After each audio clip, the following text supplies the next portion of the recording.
SOPA stock analysis and price predictions for Friday. Is society passing corporate stock buying? I'll be breaking this down in this quick 1-minute video.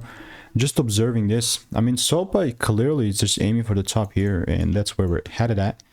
Especially for me now though, I was looking to buy, but I never got the rules met in the given timing, then came down a lot harder, and then now this is where we are.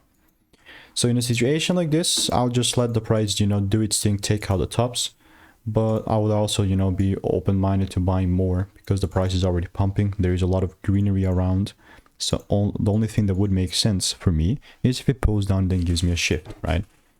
When we SOPA, I also got about one receipt here in the Discord as well. So that's how it's looking like for me. This is not financial advice, and if you want to stay tuned and get free money making emails and insights, then just go ahead and click the first link in the description, get the free sauce if you want to. But other than that, everything else is just rather noise. So goodbye and enjoy, and I'll keep you updated. Good to see you.